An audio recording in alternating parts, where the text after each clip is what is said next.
On October 28, 2025, much of the internet went dark. Snapchat, Fortnite, Duolingo, HMRC in the UK, and Amazon's own services, many went offline or experienced severe lag. What started in a single AWS region spread across the globe, and me being in the UK noticed some of the effects, especially with my Alexa not being able to switch on my lights. In this video, we will unpack exactly what went wrong, why it cascaded, and how you can architect systems to mitigate such disasters. Before we get into the root cause, let's go over the cloud or AWS architecture. The cloud and AWS is built for high availability, scalability, and fault tolerance. It consists of regions. A region is a geographical area, example US East 1 in North Virginia, EU West 1 in Ireland. You choose your region according to proximity to users and other factors. Each region has multiple availability zones, so these are called AZs. Each AZ is a physical separate data center with isolated power, cooling, and network, ensuring if one fails, the others remain operational. And generally, you deploy services across multiple AZs for high availability and disaster recovery. US East 1A, US East 1B, US East 1C all belong to the North Virginia region. The other part of this is DNS. In AWS, DNS is mainly managed through Amazon Route 53. DNS is basically the phone book of the internet, which translates domain names like www.myapp.com into IP addresses. Route 53 provides global DNS resolution, so fast redundant DNS servers worldwide,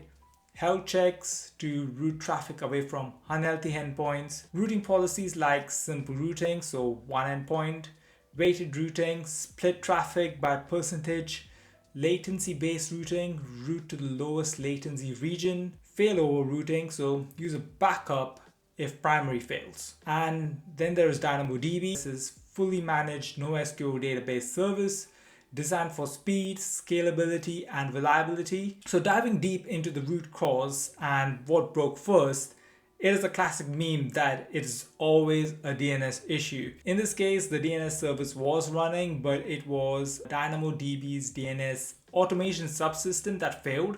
The DNS endpoint dynamodb.useast1.amazon.com, which is a mouthful, began returning an empty DNS record to external clients and internal services. So basically, DynamoDB disappeared. So let's say your application connects to DynamoDB endpoint. In a normal running situation, when the app tries to reach the endpoint, DNS looks it up and translates it into an IP address. For example, dynamodb.useast1.amazon.aws.com will translate to 54.239.28.24, for example. So your app knows where to send the request, the IP address of the DynamoDB server. During the outage, when the DNS automation subsystem failed, the endpoint started returning empty DNS records. That means the lookup returned no IP addresses at all. This is an example of what was being received during the outage. Many AWS services depend on DynamoDB internally for metadata control state, so this single failure had outsized reach. How DynamoDB's DNS automation works and where things got tangled up. There is a DNS planner which monitors load balancers' health and makes DNS plans, mapping which load balancer should serve traffic and with what weights. There is a DNS enactor, one per AZ, which applies the planned routing into Route 53 DNS. In US East 1, there are 3 enactors for the multiple AZs. Normally, these components handle parallel updates, race conditions, and eventually consistency. But on 20th October, one DNS enactor instance started lagging, so DNS updates took unusually long. Number 2, the DNS planner increased the pace in churning out DNS plans, so made many new plans rapidly, more aggressive updates. And the third thing what happened is DNS enactor number 2 rapidly processes DNS plans, while DNS enactor number 1 was applying DNS plans at a snail's pace. So DNS enactor number 2 was storming through them, and as soon as it finished writing these plans to Route 53, it went back to DNS planner and deleted the old plans. So these 3 things pushed the system into an inconsistent state, and emptied out DynamoDB DNS. Pragmatic Engineer has a very good write-up on this. So what was the ripple effects taking place? There was backlogs and delayed tasks. While core services resumed, some queues and logs or when event processing took hours to clear. Even AWS's own status and admin pages were affected, making internal communication harder. The outage exposed how many systems are entangled with US East 1 region, so increasing regional concentration risk. The public perception of half of the internet was down, also calls for more resilience, more regulation, and also the criticism about how centralized the cloud is becoming. So how can you learn from this and what are the best practices you can implement? So firstly, design for failure and don't assume no failure. Use multi-AZ and multi-region strategies when feasible, but multi-region is costly and complex and not always realistic for many apps. Focus on blast radius reduction, so isolate dependencies and fallbacks. The other option is to decouple critical services, so avoid locking essential components like database, queues, or DNS to one provider.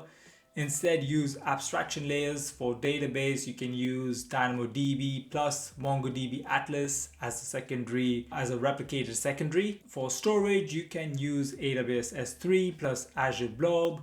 And for DNS, you can use an external DNS service like Cloudflare DNS or NS1, and use tools such as OctoDNS to manage DNS across multiple providers. And if you have a very big budget, you can always use multi-cloud failover. So this is again a very expensive option, but you can use a global load balancer or a DNS-based failover that can route traffic between clouds. For example, the primary app.mycompany.com can be hosted on AWS in North Virginia region, and the backup can be hosted on Azure in East US.